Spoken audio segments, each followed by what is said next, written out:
Buenos días, buenas tardes o buenas noches. Bienvenidos nuevamente al curso intermedio de Excel 2016. Para el día de hoy vamos a trabajar con la función estadística promedio.si.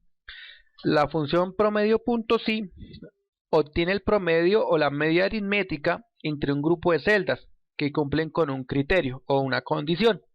Tenemos como argumento el rango, que son las celdas evaluadas o que se van a evaluar, y el criterio es la condición que debe cumplir para poder dar un resultado correcto.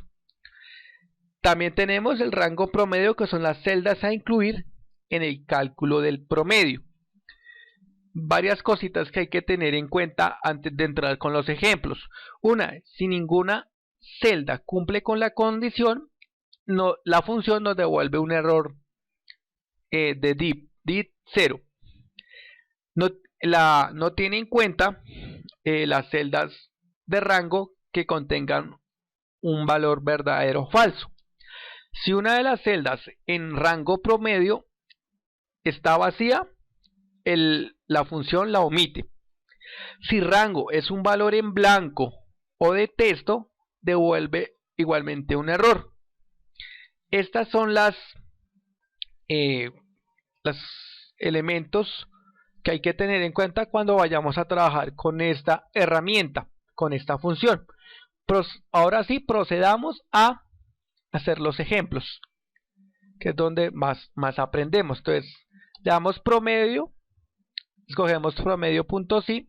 Acá nos dice rango. ¿Qué rango vamos a manejar de criterios? Entonces, el rango en esta ocasión va a ser artículo. Continuamos. ¿Cuál va a ser el criterio? El criterio va a ser la celda donde está la B5, donde está el nombre televisor. Y el rango promedio es este rango de valores donde me va a sacar el promedio de ventas. Entonces, ¿qué estamos haciendo acá? Le estoy diciendo que me saque el promedio de ventas del artículo televisor. Eso es lo que le estoy diciendo a él. Sáqueme el promedio de ventas del artículo, el rango artículo, criterio televisor, y los valores, el rango de promedio son los valores de los cuales voy a sacar el C promedio, o voy a sacar el promedio de ese criterio. Aquí, si yo cambio al nombre bicicletas, él automáticamente como al cambiarle la condición, automáticamente me cambia el resultado.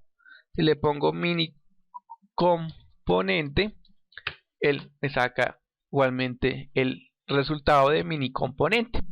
Así es como trabajamos con esta función. Tenemos otro ejemplo. Tengo acá vendedor y el monto de ventas.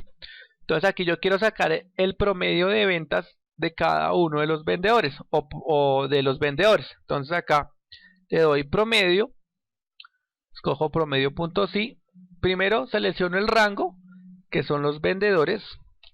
Segundo, el criterio lo tengo acá en una celda, en la I5.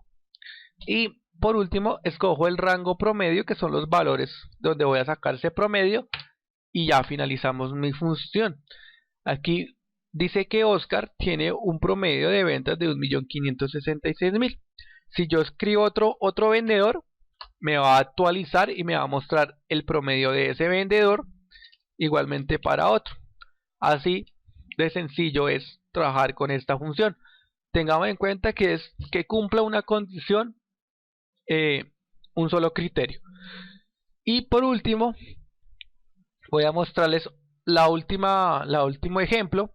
Y en este último ejemplo lo que voy a hacer es decirle que me saque el promedio de ventas que sean mayores a 2 millones. Siempre cuando coloquen cifras, los tienen que encerrar en comillas dobles. Y ya finalizamos nuestra función. ¿Por qué no seleccioné? Porque no seleccioné el otro argumento, que es rango promedio. ¿Por qué? Porque rango, en esta ocasión, rango es donde voy a extraer o a sacar el promedio que quiero mostrar. Como en los anteriores, donde rango era un, ¿qué? Una base, era unas referencias de unos artículos o de los nombres, y el otro sí era el rango de los promedios. En esta ocasión lo que hago es mostrar que el rango es donde están los datos para extraer ese promedio. Entonces no hay necesidad de colocar rango promedio. Y ya fácilmente él ya nos ha mostrado el rango de ventas superiores a 2 millones. Con esto pues ya hemos visto el rango o la función promedio.si. Como les reitero, muchas gracias por ver este video. No olviden suscribirse al canal de Mydeco, donde seguiremos subiendo información referente a Excel. Muchas gracias por todo y hasta pronto.